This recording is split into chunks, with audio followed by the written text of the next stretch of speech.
Hello everyone, this is Crota giving you a shoutcast between Slush and Fenix here on Blistering Sands. Slush spawning on the north side of the map as the red Zerg player. Meanwhile, we have Fenix spawning on the south side of the map as the blue Terran. So even though his name is Fenix, he is not a Protoss. This is going to be a Terran versus Zerg matchup here on Blistering Sands. Now, on Blistering Sands, as you already know or may already know, there are only two spawning locations here, one on the south side and one on the north side of the map. So the walking distances between these two bases is relatively far. However, there are these backdoor rocks which open up and make this match seem much smaller just because of the close walking distance from this location here, down this ramp here, and then into this location here. So we'll see how this all plays out. Production wise, we now see a 10 supply depot coming in from Fenix, and in addition to that Overlord there. So both players pretty much with standard openings so far coming into this build. The key question will be whether or not Slush goes for a 14 spawning pool or a 14 hatchery. Both options are very viable here on this map, as Zerglings may be able to run by and get up this ramp very easily, especially since there was not a supply depot placed down here. So most likely a barracks will be placed off to the north. We'll see if a barracks is now placed down. And interestingly enough, we have a refinery before a barracks. So a refinery before a barracks means that Fenix is trying to go for a very, very fast factory. What you're going to notice is a barracks takes 60 units of time to build. And in 60 units of time, off of one refinery, you collect about 100 gas. So in getting this refinery before a barracks, you will be able to get a barracks right down here and then proceed to get a very early factory. What that early factory will do is allow him to get Hellions a little bit earlier than normal. And perhaps those Hellions will be able to deal a lot more economic damage into the base of Slush as he is going for that spawning pool. And if he sets up another hatchery over here in just a moment, which I believe he is, yes, he is going to set up a hatchery, he will be behind a little bit economically speaking, as he will not have the roaches to counter those Hellions. We can see that the barracks is now nearing completion. As soon as the barracks is done, a factory will be placed down there. So nicely done. Now placing down that factory. A drone now trying to come in and already sees that the factory is in play. So that one drone now trying to go after this one SCV. SCV is back over here. Will it be able to get any significant damage off? No. And I also like the placement on this one factory. This SCV will be able to wander around this backside for quite some time, minimizing the amount of damage it would take from any serious harassment. One SCV now making its way over here.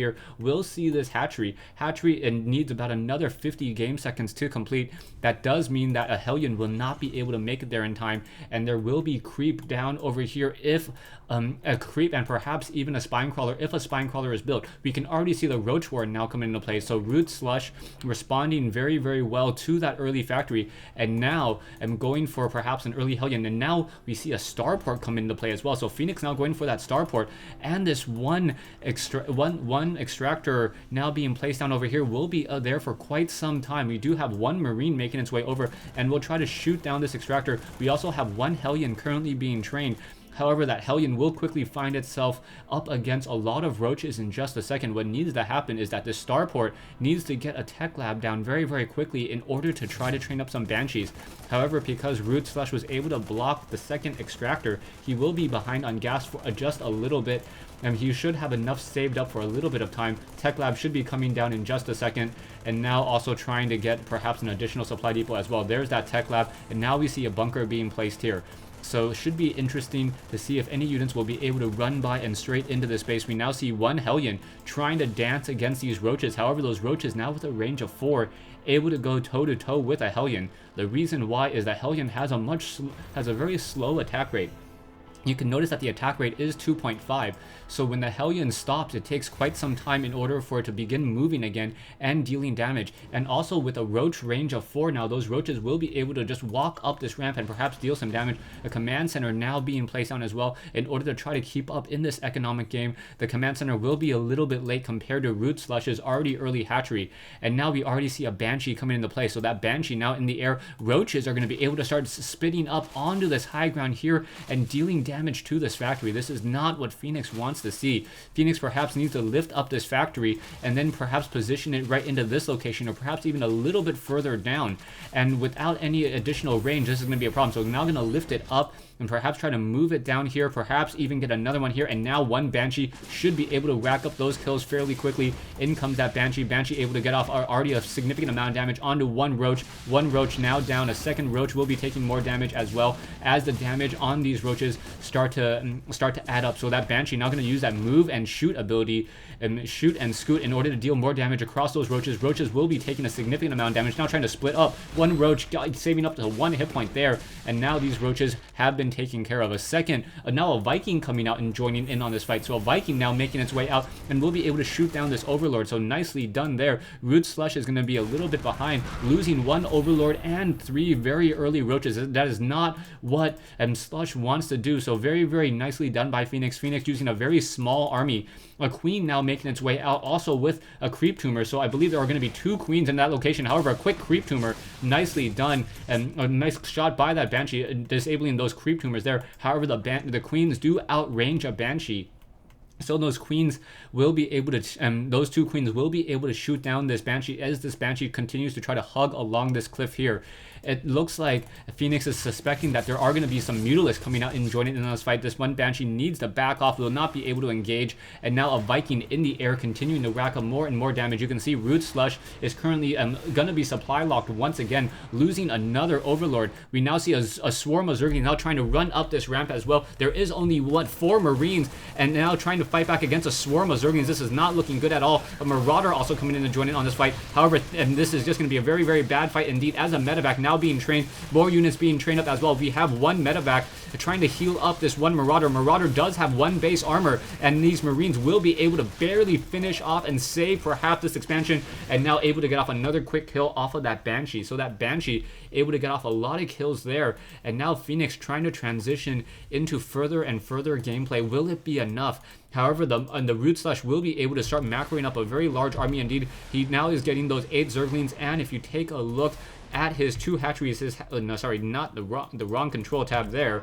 and let me hit everyone, and taking a look at Root Slush's, I believe his 1 hatchery here, these 2 hatcheries has a combined total of 12 larvae. So we should be seeing a lot of units being produced in just a second, perhaps 5 Mutalisks and perhaps some Zerglings as well, as we are also getting a Baneling's Nest. So now one Queen was able to take down, I believe, a Banshee over there, and now a Viking continue to come out and try to just continue to supply lock Root. We now see 5 Mutalisks now currently being trained, another Queen coming out to deal damage towards this Viking, a quick transfusion saving that Overlord, and that Viking now getting shot down. So very nicely done by Root. Root is saving that Overlord and now causing his opponent to lose a Viking. A Marine Marauder army now moving out with those medevacs. Medevacs moving out very, very slowly. We see that Creep Tumor will be able to complete just, oh no, not able to complete just in time, unable to burrow, as these Marines now try to push their way into this position. Will it be enough? Going after some of those Queens and now trying to get perhaps right up against this hatchery over here. If it's able to keep that hatchery to the left or to the right of itself of this army, those Zerglings will have a very difficult time trying to run into this army indeed. So those drones now trying to back off, and now 1 Queen now getting shot down as well. 2 Marines away from the rest of the group will get quickly taken down. Zerglings now trying to run down that ramp, however, not looking good there, as the Zerglings and Mutalisks able to start doing some flanking. Those Marines trying to pull back consistently. Mutalisks now trying to take down the medevacs. As soon as the medevacs go down, this Marine army will be taking a lot of damage. More Zerglings still being trained, but it looks as though Root Slush unable to respond to this mass Marine Marauder army. Those Mutalisks and Roaches trying to intercept any additional reinforcements. Broodlings now coming out. Broodlings adding to that army simply enough to reach critical mass with those Mutalisks, and those Mutalisks will be able to finish off the rest of this army. However, fresh group of Marines with full health, able to shoot down more Mutalisks once again.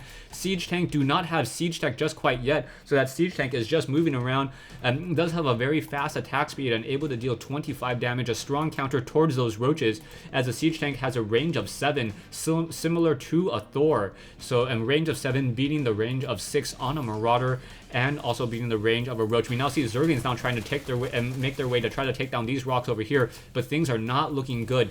Fenix is currently running off of 2 bases, and now he is still deciding to try to contain his opponent. He doesn't want to engage. If he engages, he will most likely end up losing. He does not want to try to win this as a war of attrition. He just wants to continue to contain his opponent and continue to macro up more and more and then eventually come in with the killing blow. So Fenix able to deal more damage. Production-wise, we do see a lot of banelings currently produced, and in addition to that burrow research, this hatchery will get cancelled as all those drones now trying to run for their lives, trying to run away from this location here. Medevac now very, very low on hit points, down to 29, or sorry, down to 30 energy. Will not be able to continue to support this army here. You can see the production line for Fenix. Fenix is simply doing a great job here. Will be able to macro up a very large army in a very limited amount of time.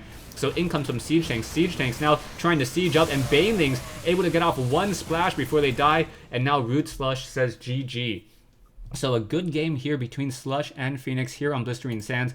Fenix able to macro up, and at the very, very start of the game, he opened up with an early factory, a very early factory, in order to try to put some pressure with those Hellions. Slush responded accordingly by getting those roaches, and by getting roaches, he was able to fend off that one Hellion early on. However, by making sure that he only produced units that didn't require any gas, he was able to transition into a starport with a tech lab, and that starport with a tech lab was able to start training up and producing banshees. And as soon as those banshees came out, it was able to deal with those roaches. So it was produce a unit, Fenix produced a counter unit, Slush then produced a counter unit, and then ultimately Fenix came back with another counter unit. And at that stage in the game, Fenix had a technological advantage, already having the starport, a barracks, and a factory out, almost able to train up any unit except for one battlecruiser. As soon as those units were massed and were produced, he was able to then move out and then try to contain Slush. He then transitioned back into a 4 racks build, or I believe a 3 racks build. I don't think these additional 2 racks were in play, and then change into a Marine Marauder medevac. So this is not your standard MMM, people. Thanks for watching, thanks for listening. I hope you guys enjoyed this 1v1 replay between Slush and Fenix here on Blistering Sands.